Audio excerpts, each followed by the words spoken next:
Everyone, happy Friday. Welcome to Dallas Vintage Toys. Before we show what else is going on in the video, this is some stuff that just came back from being graded.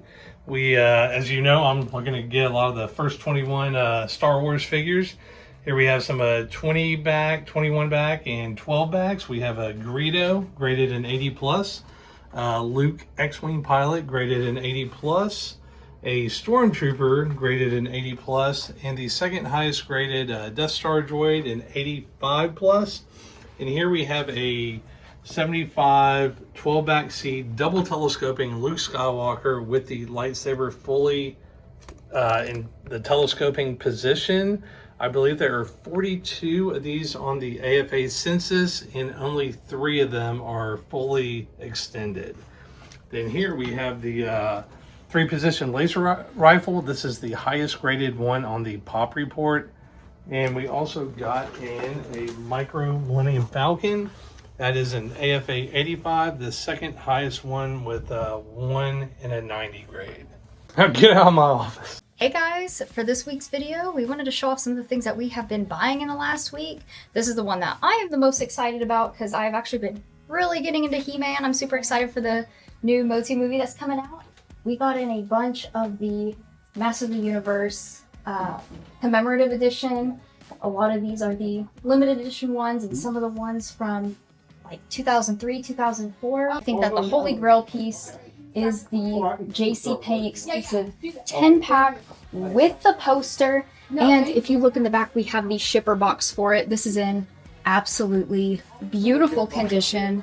And if you want to get all of those commemorative ones in one go, we got you covered. And we also have more of the 5-packs, like this one with He-Man, Skeletor, Prince Adam, and then in the back there is Man-at-Arms, Beastman. Done with these because I have even more stuff that I need to restock the store with. A lot of people have been clearing out our girly cases, so I have more Littlest Pet Shops, I have more My Little Pony, and I even have some really fun Barbie collectibles like these unused color and sticker books. So we love that. We're gonna get a lot of this stuff out into the store for y'all, and I'm super excited, and we're gonna see everything else. Hey guys, Richard at Dallas Vintage Toys, and I'm really happy to announce that on March 22nd, 12 to 2, that Sunday, we're gonna get in Mr. Jason Lee Scott himself, Austin St. John, the original Red Ranger, and my personal favorite, the Gold Zeo Ranger. It's gonna be an awesome time. He's gonna come in, gonna do some signings, take some pictures, hang out with us, chat, chill, all that cool stuff. He's gonna be here at Dallas Vintage Toys waiting for you to come in. So come see us, come hang out with us, come meet your favorite Power Ranger. This is all happening here. Hey guys, what's up? It's Scott at Dallas Vintage Toys. So in the years that I've worked here, I've only done this 2 times, and I just finished it the second time. The last time I did it was probably half a decade ago. So here's the thing, with all of these toys, I know we have a lot of customers that come in that have toys that are missing parts, small pieces, things like that, and we do our best to facilitate that. So right now, for some reason, a lot of people are coming in asking for He-Man parts and G.I. Joe parts. And I want to pan down here so you see how many tubs of toys we generally get in over the, let's just say like a 6-month period. So what that looks like is, for us, we have to know every single part from every toy line, and all of us have our specialty. Mine obviously is G.I. Joe stuff, but I know every part from 1982 all the way to 1984 or 1994 on every single vehicle. That's also figures, weapons, etc. So what I have done over the past few weeks is I had about 15 tubs of parts that look like that. About 15 tubs just full of stuff. And it was all mixed up, a real mess, to be honest. And over the past couple weeks, Sean gave me some time to be able to sort it into making sense. So when you come into the store, you can say, hey, I want this. Can you please find it for me? And now I can say, yes, I know exactly what we have and what we don't have. And so what that looks like is, well, first off, I want to say from our parts, I built all of these. That's 9 tactical battle platforms from 1985, 100% complete, which I don't know if we've ever had that many. but this is the G.I. Joe wall of parts. And I've organized this, set it up by vehicle. So it starts with the 82, 83 series, the Mobat, the Vamps. And if you look in here, those are all the extra Vamp parts. Wolverine, Silver Mirage, and the Ram. And it goes on by year. So with the Joe stuff, I feel like that's the only way to organize it, Rain Man style, by year. Okay? So Sky Striker parts, you can, well, look, somebody put that, that's the wrong area. And it goes all the way down. So G.I. Joe Headquarters, Zartan, the Killer Whale, Cobra Moccasin. This is the Vamp Mark II parts. So what that means for G.I. Joe collectors that come in here is that when you come in, you can ask for a specific part and we can tell you within like 2 minutes if we have it or not. And that's even if it's not on the website. So if we look down here, we go down to the Cobra Rattler. You can go further into it. And this little piece that was in the wrong area actually goes to the Cobra not Missile Command, but the I just know it's Mini Cobra. I can tell you that much. Moving on, there's the Cobra Night Raven, Cobra Mamba, Tomahawk. This is kind of a rare thing. These are parts for the Defiant Space Shuttle and the USS Flag. For some reason, we have 3 of these that go on the main radar. So anyways, the G.I. Joe stuff now is done. I did the Star Wars stuff about a month ago. Star Wars toys vintage don't have near the parts G.I. Joe stuff has. So we're going to be listing these online at DallasVintageToys.com. Come into the shop, check it out. You can ask for me, Dorian, or Sean, and we'll be able to get you the parts you need. So I'm in the middle of changing out O-rings on G.I. Joes. A lot of customers and collectors have G.I. Joes that need new O-rings. Look at this guy, he's missing an arm. I'm fixing that. So it's a pretty simple process. So you've got your O-ring. I'll just kind of walk you through how to do it. I think I've already taken the screw out of this guy. So all you do, and I remember when I was a kid, this was like detrimental to my G.I. Joe collection. It's like, oh man, an O-ring. Dad, take me to Home Depot and get me some O-rings. So you put that in. I know a lot of people kind of have trouble changing these. I think I've done it so many times. So you do like that it comes kind of easy. You get that, you build tension with that, like that. Arm. Sometimes they slip out. And then here's the crucial part. Before you put the head on, you put that there to hold it in place. Put the head on, push it on, and you get the screw in.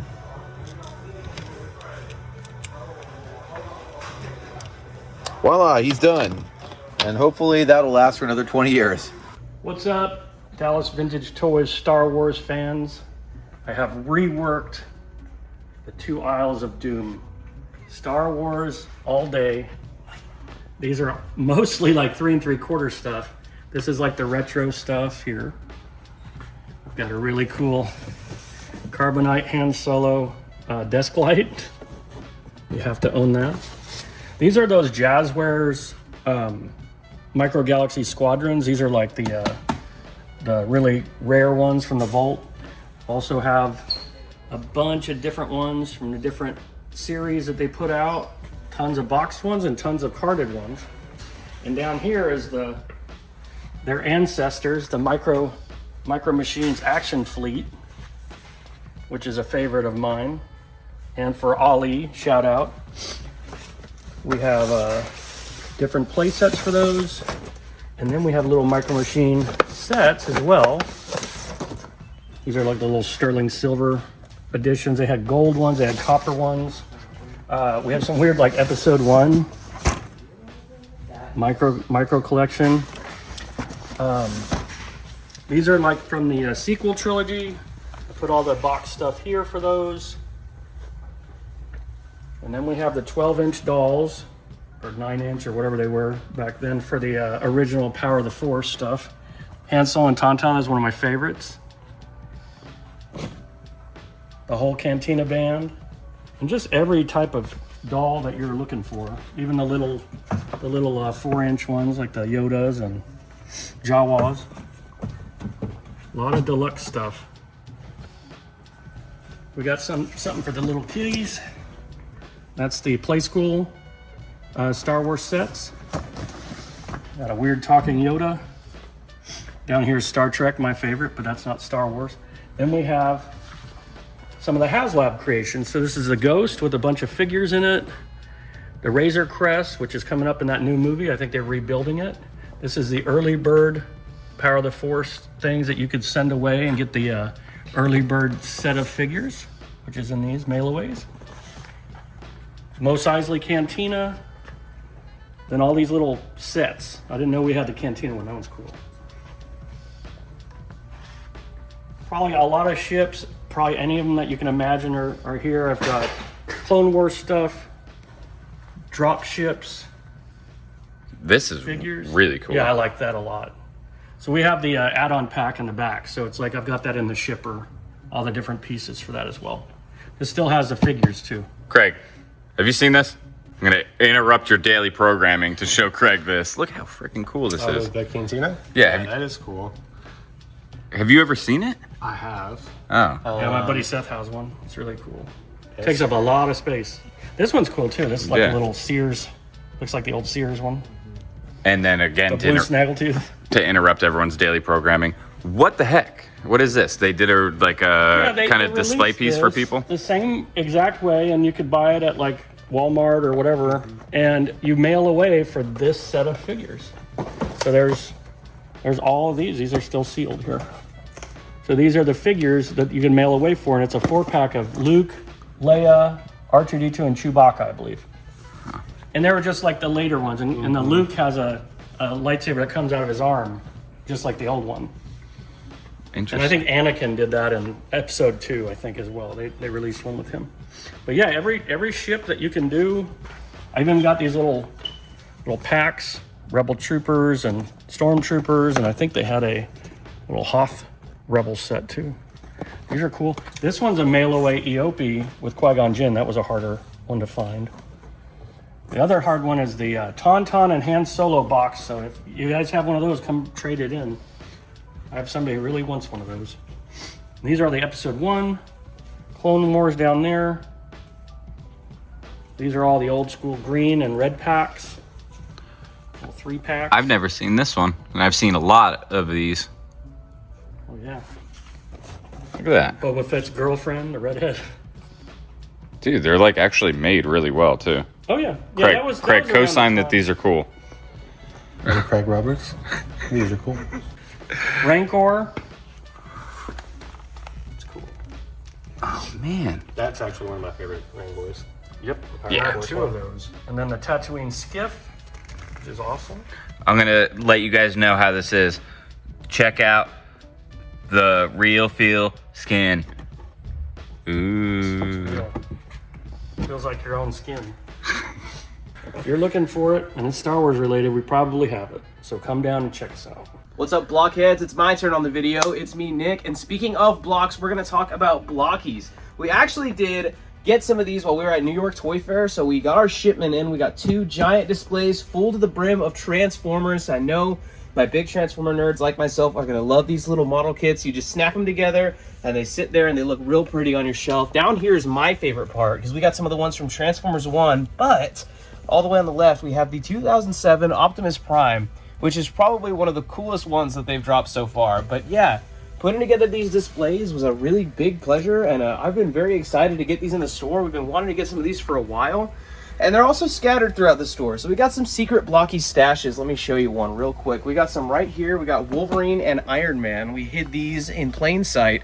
This Wolverine one is really sick. We also have Deadpool on the way, and we had some Venoms from Marvel Rivals, but if you snooze, you lose. You missed out on those, they're gone. We also have more Transformers this way. Follow me, cameraman. Let's go, Dave.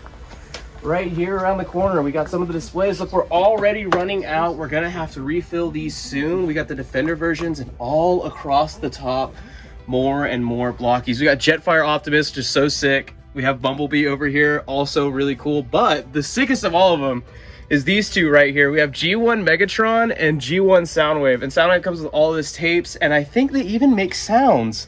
Some of them have like, you can use batteries to make him activate his sounds. He also lights up. He's really, really cool. This is probably one of the biggest ones that I really like.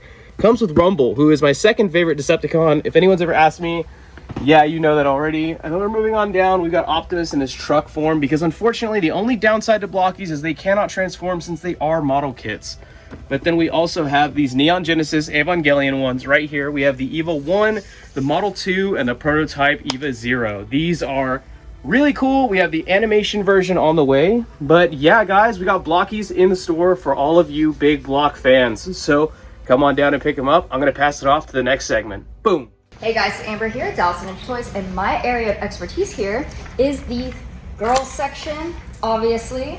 So over here on this end cap, I have Littlest Pet Shops, I have My Little Ponies, and I have some Care Bears. And a lot of these are the kind of more modern ones, but I do still have a handful of vintage Littlest Pet Shops left. But if you come this way, I also have hundreds and hundreds and hundreds of Barbies, everything from the 80s to now. So if you want some really great girly stuff for your collection, going down, we even have cases of vintage, you know, girly stuff. We have some Cabbage Patch Kids. We have some more of the really nice vintage Barbies. I have, you know, some Gem and the Holograms. I got the My Little Ponies and Calico Critters, strawberry shortcakes that I just restocked. All sorts of really great stuff for you guys to come on in and check out. I got those Care Bears with the tags.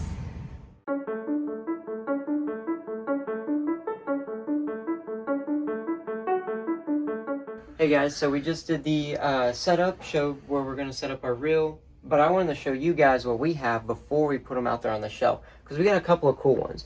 We do have this Obi-Wan Kenobi figure here, and then one of my favorite, the TIE Fighter pilots. If you're like me, you actually really like how the Empire looks more than the Rebels did, so I actually really enjoy like our Stormtrooper that we got in, and our Darth Vader next to him as well. But yeah, just some cool figures, and if you're a collector, I bet they'll make any shelf really pop. One of the coolest ones that I definitely got in was this Power of the Jedi Sith Lord Darth Vader and Darth Maul. If you can see right here, he actually comes in half when Obi-Wan cuts him in half in the movie, and you can set him up like that. But it's just a neat little display piece that I have, and it can be yours. All you have to do is come down and pick it up, and we're going to put it on the shelves for y'all. So for this, it's usually going for about $30 because it's Power of the Jedi. Now the Darth Vader and the Obi-Wan collectors are going for $40. They are a bit more expensive, but most of these collector series are anywhere from $15 to $20, and that's kind of the average range price for them. And then your bigger ones, like the one I have back here of Luke and Bib Fortuna, I think they're also $40 as well, yeah. So this is a great entry point for a Star Wars collector. Oh yeah, these are great. They look really well. They're pretty posable, so you can kind of do a whole lot with them. It's a collector series, so they put a lot of love into them when they first came out, so that way they could last a really long time for these collectors. And that's just kind of what they were made for, was for collections. And so if you're starting to get into it, this is a really good place to start.